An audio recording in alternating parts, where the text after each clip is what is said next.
A'udzu billahi minasyaitonir rajim. Bismillahirrahmanirrahim. Assalamualaikum warahmatullahi wabarakatuh.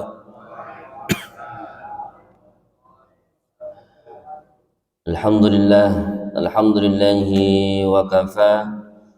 Wassalatu wassalamu ala Rasulillahil Mustafa wa ala alihi wa ashabihi wa man wafa, amma ba'd.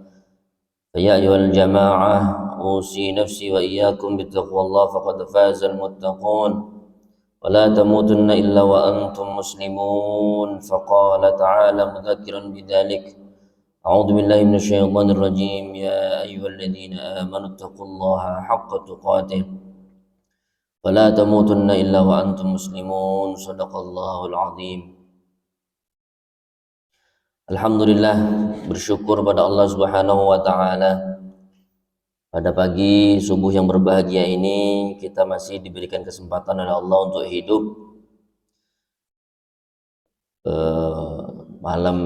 Malam kemarin tepat 6 hari wafatnya mertua kami, Ustaz Solihin Hasibuan.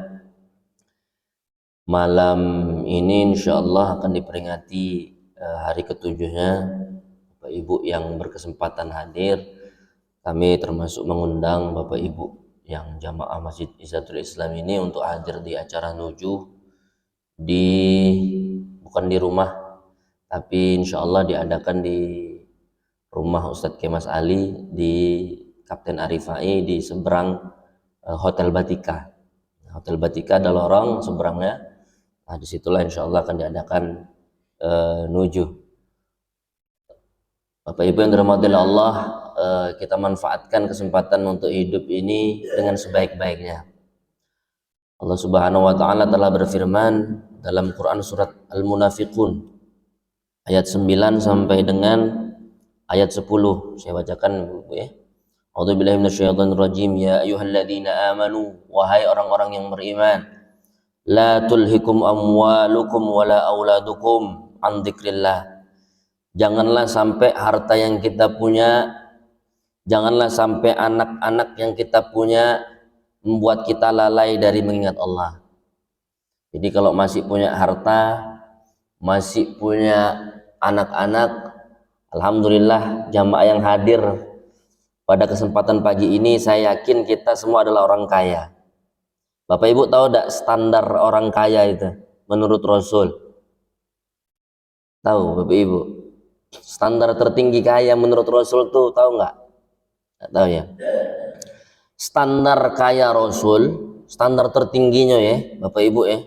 Jadi kalau orang-orang sudah dapat ada 3 ini, maka ini sudah disebut sebagai orang yang kaya.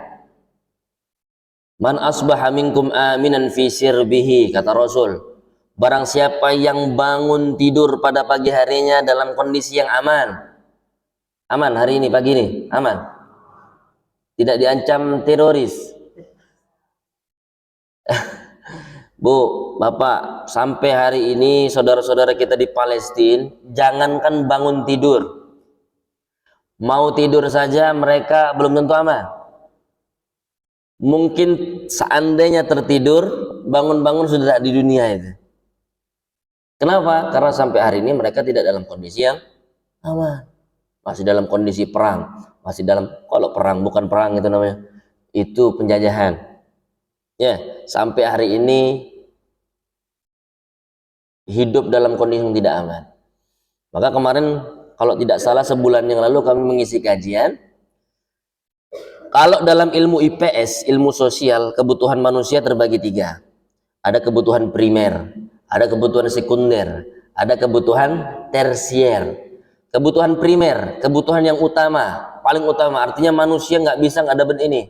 Apa itu? Sandang, pangan, papan. Sandang itu pakaian, pangan itu makanan, papan itu adalah tempat tinggal. Tapi ilmu IPS, ilmu sosial hanya menjelaskan sampai di situ saja. Padahal ada kebutuhan yang primer dari yang primer. Apa itu Bapak Ibu? Yang pertama, rasa aman. Mau rumah semegah apapun, tapi kalau tidak aman, bermanfaat enggak? Enggak. Kemudian apa? Rasa nyaman. Mau makanan seenak apapun, Pak Yus, apa makanan favoritnya Pak Yus? Oh, murah berarti. Tapi ada pempek yang mahal ya, yang 5.000 satu pempek. Nggak ribet maksudnya, dicarinya mudah kalau di Palembang. Tapi lain cerita kalau Pak Yus merantau ke Surabaya, ke tempat kami nyari pempek. Ya Allah, Sarah, ibu mertua saya itu termasuk orang yang nggak bisa sehari tidak makan pempek. Itu seperti orang, mungkin seperti orang pempek, nggak tahu orang Palembang nih kalau nggak ngirup cuko sehari rasanya seperti sakau gitu. Tapi tidak ada kandungan itunya ya. Maksudnya itu kandungan apa namanya itu yang menyebabkan sakau itu. Lanjut tadi, mana tadi? Rasa nyaman ya, rasa aman, rasanya aman. Mau makanan seenak apapun di depan mata, siap disantap, siap dimakan, tapi hati dalam kondisi yang galau, tidak nyaman, kira-kira enak tak makan itu? Lagi galau, lagi sedih, makanan bisa lahap nggak? Nggak bisa. Yang ketiga, kesehatan. Bapak ya. Maka man asbaha minkum aminan fi sirbi, barang siapa yang bangun tidur pagi hari dalam keadaan yang aman, wa mu'afan fi jasadihi, badannya sehat. Sehat kalau hari ini? Sehat? Tidak ada yang beralasan kantongnya yang tidak sehat karena masih tanggal muda ya. Sudah habis? Iya, sudahlah, itu derita lo kalau gitu. Mu'afan fi jasadihi, badan sehat. Wa indahu qutu yaumihi, dan punya makanan yang untuk disantap dalam sehari. Aku yakin semuanya punya makanan yang untuk disantap sehari. Faka'anna mahizat lahu ad-dunya, itu seperti dihimpun seluruh dunia untuknya. Maka dia adalah orang kaya. Berarti standar kaya ada berapa? Ada tiga. Yang pertama apa? Bangun tidur dalam keadaan aman. Yang kedua, sehat badan. Yang ketiga, punya harta untuk dimakan dalam waktu sehari. Berarti dia sudah kaya. Maka kalau ada orang yang mengatakan dirinya miskin, maka sesungguhnya dia bukan orang miskin, tetapi sungguh dia punya mental orang yang miskin. Bapak Ibu, Allah di antara nama-namanya yang indah, di antara nama-namanya yang baik, Asmaul Husna, mempunyai nama Al-Ghani. Betul? Artinya apa? Yang maha kaya. Arti yang maha kaya itu artinya Allah tidak butuh sesuatu.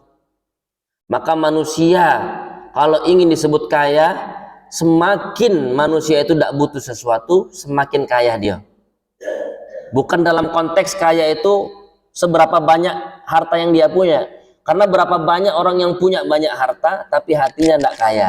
Mentalnya masih miskin, masih ngambil harta milik orang lain. Dia sudah kaya, punya mobil 7, tetangganya punya 7, besoknya tetangganya punya mobil 8. Kemudian dia mulai gundah hatinya, kok bisa tetangga sebelah harta masih banyak lah aku, tapi mobilnya 8, besok saya akan beli juga 8. Ngerti Bapak Ibu? Jadi kaya itu bukan seberapa banyak harta yang dia punya, tetapi sesungguhnya kaya yang sejati adalah semakin dia tidak butuh sesuatu. Maka ibu-ibu, alhamdulillah, bersyukur pada Allah.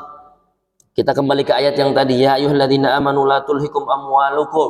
Kalau kita masih punya harta, wala auladukum, kalau kita masih punya anak, janganlah sampai kita punya harta, kita punya anak, lalai dari mengingat Allah. Wa may yaf'al dzalika, barang siapa yang lalai kepada Allah, barang siapa punya harta, barang siapa punya anak, lalai dari mengingat Allah, faulaika humul khasirun, sesungguhnya mereka adalah orang-orang yang sangat rugi. Lanjut ayat selanjutnya, ayat 10. Wa anfiqu mimma razaqnakum, dan infakkanlah hartamu dari harta yang aku berikan padamu. Maksudnya aku ini siapa? Allah, yang telah Allah berikan kepadamu. Min qabli ayyatiya ahadakumul maut, sebelum datang kepada kalian mati.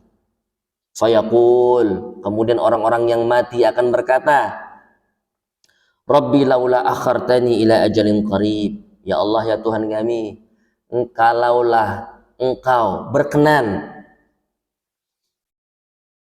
mentakhirkan matiku ini sebentar saja. Fa asaddaq wa aku minas sholihin. Sungguh aku akan bersedekah dan aku akan menjadi orang yang soleh.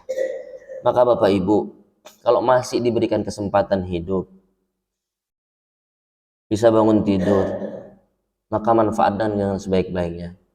Banyak orang yang mati pingin hidup sebentar saja, sebentar hanya untuk minimal bisa sholat tobat, minimal itu bisa sholat tobat, minta ampun pada Allah atas dosa-dosa yang pernah dikerjakan. Kalau dalam ayat ini, dia rela menyerahkan hartanya, dia rela untuk dia bersedekah, dia rela berikan harta yang paling dia sayang. Masing-masing kita punya pasti harta yang kita paling sayang, entah itu rumah, entah itu tanah, entah itu motor, entah itu mobil. Kalau kita ditakdirkan untuk mati hari ini, kemudian diberikan kesempatan untuk hidup lagi, pasti kita rela menggadaikan harta kita. Saya pernah datang berdakwah ke Musi Banyu Asin. Di Musi Banyu Asin itu banyak sekali tanah sawit yang ternyata supir saya saat itu ngomong ini tuh punya Haji Halim sebenarnya. Haji Halim itu Ustaz, tidak ada satupun barang yang tidak bisa dibeli menurut supir tadi. Tapi hanya satu yang tidak bisa dibeli. Apa itu? Nyawa. Seandainya nyawa dia bisa beli, pasti dia akan beli nyawa itu. Bapak Ibu demikian ya? Kalau sudah ditakdirkan tahu besok atau malam ini akan mati, tapi bisa ditambah lagi umurnya, kalau kita membayar bisa membeli nyawa. Misalkan 10 juta untuk 1 hari, rela tak kita itu berasan?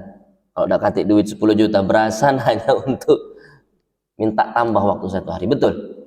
Maka Bapak Ibu yang dirahmati Allah, jadikanlah harta yang kita punya. Harta bukan hanya uang, harta bukan hanya duit, tapi umur, waktu, semuanya kita dedikasikan untuk Allah Subhanahu wa Ta'ala.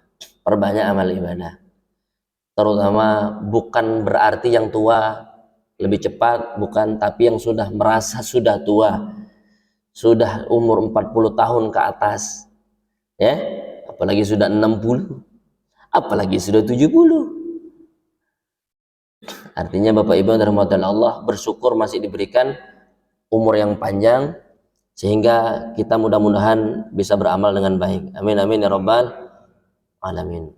Karena kalau sudah mati, idza matal insanu inqata'a anhu amaluh. Kalau telah mata itu bahasa Arab artinya mati.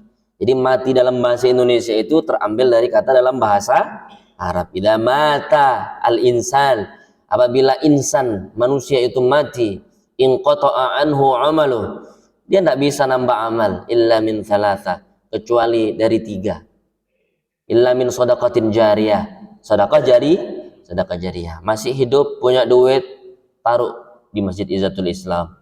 Masjid Izzatul Islam, beli ini, beli karpet, beli ini, itu dan lain sebagainya. Kemudian setelah dibeli, barang itu dipakai. Selama barang itu dipakai, maka insya Allah pahalanya, manfaatnya akan mengalir kepada yang menginfak. Illa min shadaqatin jariyah au ilmin yuntafa'u bih, atau ilmu yang bermanfaat. Ibu-ibu, bapak-bapak hadir ke majelis subuh ini akan insya Allah mendapatkan ilmu yang dipunya, sampaikan kepada anaknya, sampaikan kepada keluarganya. Balighu anni walau ayah, sampaikan apa yang timbul dariku, sampaikan kebaikan yang timbul dariku walaupun cuma 1 ayat. Maksudnya apa? Walaupun cuma sedikit, sampaikan. Bapak Ibu, sampaikan kepada anaknya, sampaikan kepada keluarganya. Maka kalau keluarga Anda tahu, maka Anda akan mendapatkan manfaat. Jelaskan tentang sholat, kemudian mereka sholat dengan baik, maka selama dia menggunakan ilmu tersebut, maka insya Allah pahala akan mengalir. Illa min shadaqatin jariyah au ilmin yuntafa'u bih au waladin shalihin yad'ulah, atau anak yang soleh yang akan mendoakan kedua orang tuanya. Syaratnya anaknya harus soleh. Maka Bapak Ibu yang masih punya anak, yang sudah yakin dan sudah pasti dia akan meninggal, kalau pengen punya investasi akhirat, maka di antara investasinya adalah menjadikan anaknya anak yang soleh. Kenapa? Enggak sembarangan anak bapak ibu bisa mendoakan orang tuanya. Hanya anak-anak yang soleh yang bisa mendoakan orang tuanya. Kenapa? Ya kalau anaknya tidak soleh, jangankan menyelamatkan orang tuanya, menyelamatkan diri dia dewe belum tentu selamat. Maka bapak ibu yang masih punya anak, didik anaknya dengan nilai-nilai kebaikan, terutama anak-anak yang laki. Paksa dia untuk berangkat ke masjid. Ajak dia untuk berangkat ke masjid. Terbiasa dia dengan milieu masjid, terbiasa dia dengan budaya masjid, insya Allah dia akan paling tidak punya sekat, paling tidak punya tameng dia untuk terhindar dari hal-hal yang buruk. Laki-laki, ini hadir anak-anak muda. Umur berapa? 15. Ini masih muda dah ini, Pak, yang kacamata ini. Umur 21. Masih muda itu, tapi itu 17, 15, 20. Nah, yang ini enggak lah ya, yang ini. Iqtanim khamsan qabla khamsin. Perhatikan yang 5 sebelum datang 5. Syababaka qabla haramika. Masa mudamu sebelum datang masa tuamu. Belum tentu yang tua dipanggil duluan. Bisa jadi yang umur 15, yang umur 17, yang umur 15 sudah balik. Sudah balik, artinya sudah ditanggung dosanya sendiri. Nah, kalau anak-anak belum balik, itu belum ditanggung sendiri. Jadi kalau ada anak-anak belum balik, kemudian mohon maaf kayak anak saya umur 4 tahun, tiba-tiba syahda itu ngeplak pala aku, pak lagi deh. Itu bukan dia kurang ajar, itu karena dia belum tahu. Tapi kalau yang sudah balik ngeplak pala aku, pak. Oh. Kita sudah tahu. Syababaka qabla haramika. Masa mudamu sebelum datang masa tuamu. Masa muda itu berbeda pendapat. Kalau di Indonesia diabadikan dalam undang-undang. Kalau nggak salah Undang-Undang nomor 40 kalau nggak salah tahun 2009 tentang pemuda. Itu yang disebut dengan pemuda adalah orang-orang warga Indonesia yang berumur antara umur 17 sampai umur 30. Nah, siapa itu? Itu masuk dalam kategori pemuda. Tapi ada ulama agama Islam yang berkata bahwasannya anak muda itu setelah dia balik sampai umur 40 tahun, maka yang masih di umur segitu yaitu masih kategori muda. Syababaka qabla haramika. Ingat, yang masih muda, ingat sebelum datang masa tua. Semakin tua kita, semakin sulit kita untuk beribadah. Badan sudah mulai ringkih, otak sudah mulai agak pikun, kecepatan sudah mulai agak lambat, apalagi sudah umur 40, ibu-ibu, bapak-bapak, itu sudah ibaratnya itu kebiasa, dia akan mati sesuai dengan apa gawe dia di 40 ke atas. Gitu loh, nggak akan jauh-jauh dari situ. Betul ya? Al-Quran sudah menyampaikan, sudah jelas gamblang, umur 40 disampaikan dengan jelas, umur 40 tahun. Tersirat langsung umur 40 tahun. Nabi diangkat menjadi Nabi Muhammad diangkat menjadi Nabi pada umur 40 tahun. Itu usia kematangan manusia, umur 40 tahun sudah. Artinya sebelum datang 40 tahun, buat kebiasaan-kebiasaan yang baik.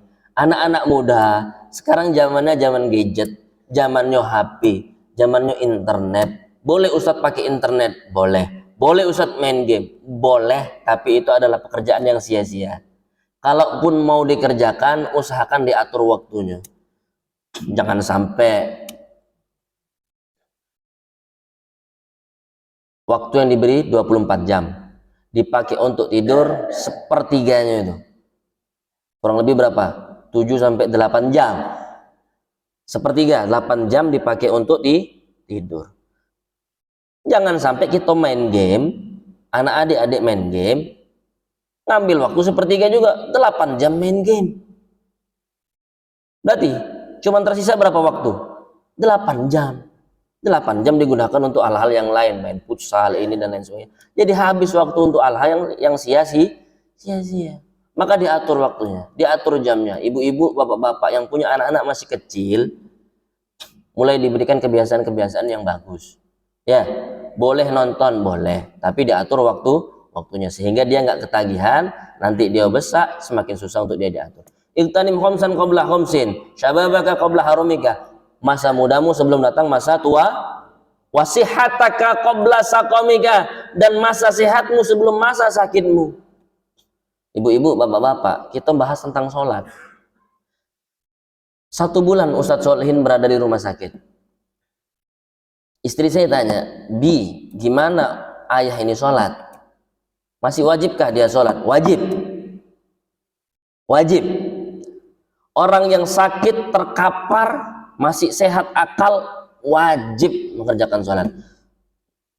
Terus gimana ayah ini melaksanakan sholat sementara dia berdiri tidak sanggup? Jadi awal-awal beliau sakit almarhum itu setengah badannya itu sudah tidak bisa digerakkan, sebelah kiri tidak bisa digerakkan, ya, tidak bisa lagi berdiri.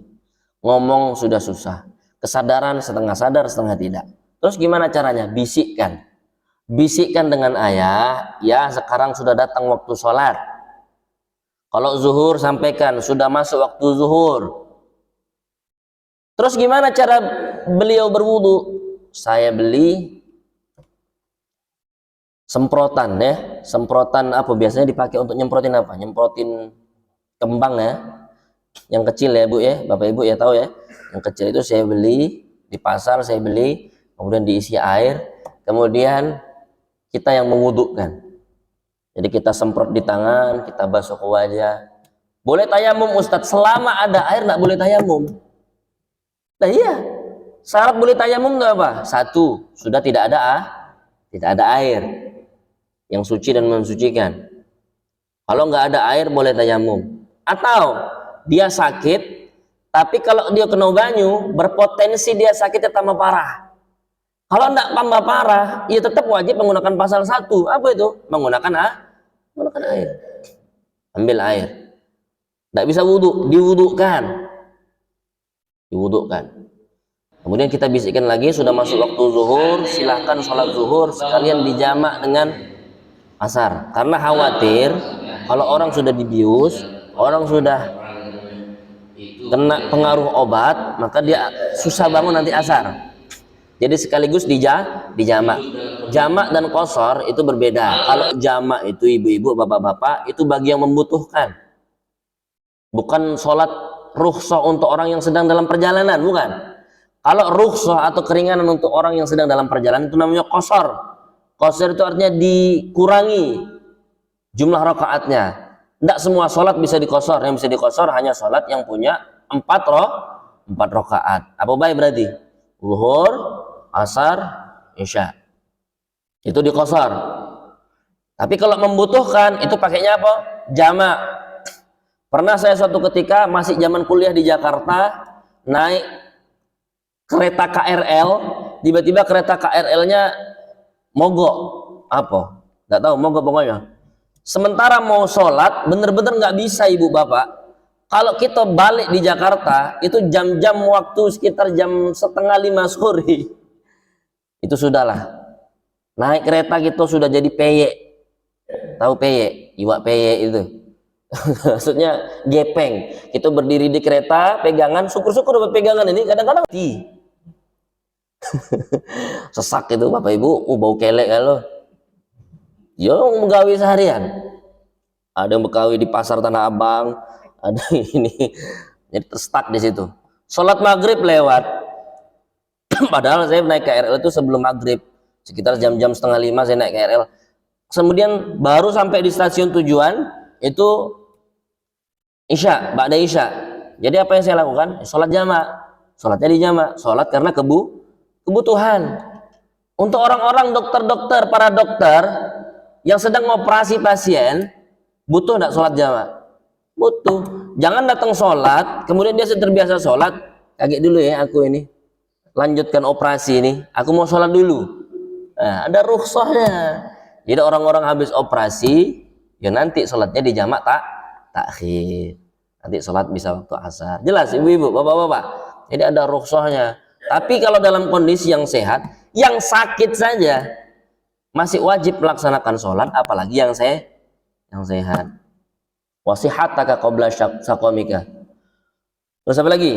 Wa ghinaka qabla faqrika, dan masa kayamu sebelum masa miskinmu. Jadi yang masih punya kaya identik dengan harta. Yang masih punya harta, infakkan. Waktu terbaik infak kawan? Subuh. Waktu terbaik infak kawan? Jumat. Cari waktu-waktu terbaik untuk sedekah, maka insya Allah itu akan kembali. Harta sesungguhnya bukan harta yang kita pakai di dunia. Karena kalau kita sudah timbun harta di dunia, yang berebut nanti anak ahli waris kita. Nauzubillah. Tanah orang tuanya masih basah, balik ke rumah ahli warisnya sudah ribut berbagi warisan, ribut berebut warisan. Nauzubillah summa nauzubillah. Jadi apa lagi Bapak Ibu yang kayo-kayo, toke-toke ini ya, nggak usah ditimbun-timbun, hartanya pakai untuk kemaslahatan yang baik, taruh di masjid, sedekah ke anak yatim, kasih beasiswa anak yang sekolah, ya kan? Kasih semuanya, kasih. Itu sesungguhnya aset yang akan kita bawa di akhirat. Wa ghinaka qabla faqrika wa faraghaka qabla syughlika, dan masa luangmu sebelum masa sibuk. Yang di perjalanan saja sibuk kan, orang di perjalanan kan, tetap wajib melaksanakan sholat, apalagi orang yang nganggur. Maka Bapak Ibu yang masih nganggur hari ini, ibu-ibu yang alhamdulillah suaminya diberikan Allah kekayaan, dari gajinya sanggup untuk mencukupi seluruh kebutuhan keluarganya, ibunya cuma di rumah, anak-anak sudah besar, anaknya sudah di pesantren, anaknya ini sudah nak kate gawe di rumah. Jangan ibu-ibu drakoran bae di rumah. Tahu drakor? Drama Korea. Jangan nyingok sinetron bae. Masih ada waktu kosong, waktu luang, gunakan sebaik-baiknya. Dan yang terakhir, wahayataka qabla mautika, dan masa hidupmu sebelum datang matimu. Maka ibu-ibu yang dirahmati Allah Subhanahu wa taala, di antara hal yang bisa kita kerjakan saat kita menunggu mati adalah sholat. Maka jadikan ibu-ibu, bapak-bapak, sholat adalah tujuan utama kita hidup. Karena sesungguhnya kita hidup hanya untuk menunggu 5 waktu sholat. Betul tak? Subuh ini gawe kita hanya untuk nunggu waktu zuhur. Maka diingat-ingat akan datang waktu zuhur. Maka diingat akan datang waktu asar. Maka saat subuh sampai zuhur, kita akan bertemu Allah lagi kan zuhur. Maka dijaga kegiatannya selama subuh antara zuhur ini. Karena jangan sampai Allah Maha tahu, kita datang ngadep kepada Allah, laporan dengan Allah saat zuhur kaget, sementara subuh sampai zuhur kita bermaksiat. Kita datang dalam keadaan bermaksiat. Yaitulah kita itu sholat kadang-kadang susah untuk khusyuk. Bapak Ibu yang dirahmati Allah Subhanahu wa taala, sedikit kita akan melanjutkan kajian, paling sekitar 10 sampai 15 menit, itu adalah waktu syuruk. Kemarin kita sudah membahas, Allah Subhanahu wa taala telah berfirman ya, bahwasannya manusia tidak diciptakan kecuali hanya untuk beribadah. A'udzubillahi minasyaitonirrajim. Wa ma khalaqatul jinna wal insa illa liya'budun, dan aku tidak menciptakan segolongan jin dan manusia kecuali hanya untuk beribadah. Alif diciptakan tidak bukan, tujuannya cuma satu, hanya untuk beribadah. Kalau hari ini aku bertugas di Sophia, Allah tidak suruh saya untuk bertugas di Sophia. Allah hanya suruh saya untuk beribadah. Maka saya jadikan, wajib saya menjadikan tugas-tugas saya yang ada di Sophia itu jalan saya untuk beribadah. Pak Yusrizal punya pekerjaan, Ustadz Afisal punya pekerjaan, bapak-bapak yang lain ada yang polisi, ada yang dokter, ada yang ini, maka silahkan beribadah melalui profesinya masing-masing. Adik-adik, Ustadz saya belum bekerja. Enggak, kamu punya pekerjaan. Apa pekerjaan kamu? Pekerjaan kamu adalah belajar. Man salaka tariqan yaltamisu fihi ilman, barang siapa yang berjalan di jalan ilmu, sahalallahu lahu bihi tariqan ilal jannah, maka dia akan dimudahkan jalannya menuju surga. Adik-adik belajar yang serius, Adik-adik belajar karena Allah. Sebelum belajar niatkan karena Allah. Nggak ngerti doa belajar, mudah caranya. Ucapkan Bismillahirrahmanirrahim. Ibu-ibu nggak tahu doa makan, ucapkan Bismillahirrahmanirrahim. Ibu-ibu, bapak-bapak nggak tahu doa bepergian, ucapkan Bismillahirrahmanirrahim. Ibu-ibu nggak tahu doa masak, ucapkan Bismillahirrahmanirrahim. Itu adalah mantra yang menjadikan amalan yang bersifat dunia menjadi bersifat akhirat. Wa ma khalaqtul jinna, ibu-ibu, bapak-bapak ingat, tidak diciptakan kita, Bapak Ibu, kecuali cuma satu tujuan, sikok bayi tujuan. Apa itu? Hanya untuk beribadah. Dan puncak dari ibadah adalah sholat. Kalau Bapak Ibu mengerjakan sholat, itu sama dengan mengerjakan ibadah-ibadah yang lainnya. Di sholat mengandung nilai Al-Quran. Jadi kalau kita sholat sama seperti kita baca Al-Quran. Itu kenapa saat sholat kita diminta untuk membaca sebagian ayat Al-Quran. Berapa surat dalam Al-Quran? Ada 114 surat. 114 surat itu induknya ada di Al-Fatihah. Maka kita diminta membaca Al-Fatihah saat sholat. La sholata liman lam yaqra bi ummil kitab. Tidak sah sholat seseorang apabila tidak dia membaca ummul kitab. Itu artinya induk atau ibu. Kitab itu artinya Al-Quran. Maka induk nilai-nilai Al-Quran terdapat dalam Al-Fatihah. Tuh, tidak sah sholat seseorang apabila tidak baca Al-Fatihah. Dalam kitab Safinatun Najah ada membahas khusus tentang bab Al-Fatihah. Harus baca pakai tasdid, harus baca pakai ini, tajwidnya harus benar. Ibu-ibu, bapak-bapak, sudah tajwidnya benar. Iya kan? Berpotensi cacat kan sholat kita kan? Jadi jangan berbangga-bangga, jangan berhebat-hebat. Oh, saya sudah sholat berjamaah, rajin 5 waktu, Ustaz. Jangan bangga, bisa jadi sholatnya masih ada yang salah. Maka puncak dari ibadah adalah sholat. Sholat mengandung nilai Al-Quran, sholat mengandung nilai puasa. Maka saat sholat kita diharamkan untuk makan dan minum. Saat puasa, Allahu Akbar, buka puasa kita. Kemudian berangkat sholat maghrib. Di gigi masih ada nyelip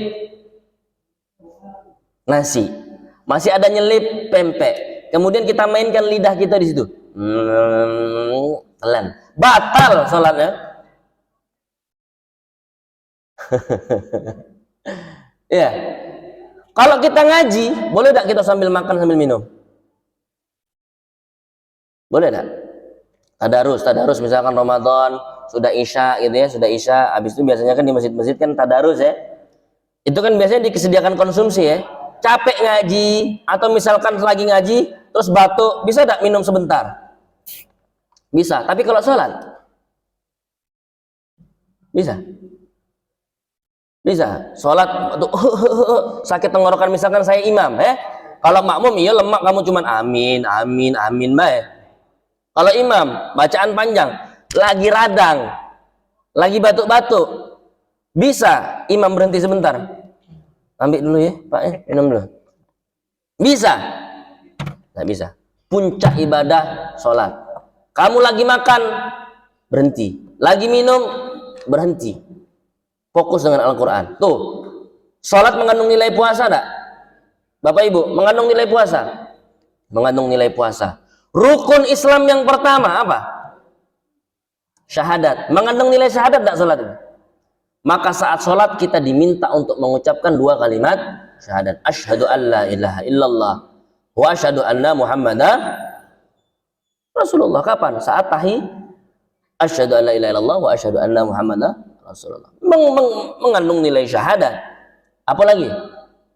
Mengandung nilai zakat nggak? Sholat itu mengandung. Zakat membutuhkan pengorbanan duniawi. Maka saat sholat kita diminta untuk mengorbankan hal-hal yang bersifat dunia. Kita tinggal istri kita, kita tinggal anak-anak kita tinggal rumah kita yang kita bangun, kita bagusi, kita perindah, kita banggakan, dan harta termahal kita adalah rumah. Iyalah, dalamnya ada emas, dalamnya ada duit cash, dalamnya ada macam-macam kan? Ada anak, ada keluarga. Itu adalah harta termahal kita, rumah. Rumah tinggal. Maka di antara doa meninggalkan rumah apa? Bismillahirrahmanirrahim Allah. Ya Allah, aku tawakal. Tawakal itu terambil dari kata wakil. Sesuatu yang sudah diwakilkan itu tidak usah dipikir lagi. Apalagi kita sudah mewakilkan kepada Allah. Aku tinggalkan rumah ya Allah, aku tinggalkan anak ya Allah, aku tinggalkan keluargaku ya Allah, aku pasrah untuk berangkat ke masjid. Motor dibawa, bisa sholat sambil di atas motor. Motor ini masih kredit, motor ini masih baru, dimasukkan motor ke dalam masjid, sholat di atas motor, bisa. Motor tinggal, sandal yang baru tinggal, semua tinggal. Maka saat sholat mengandung juga nilai zakat. Apalagi mengandung nilai haji, mengandung enggak? Mengandung. Maka saat sholat kita diminta untuk mengarah ke arah yang satu, yaitu mengarah ke arah Ka'bah.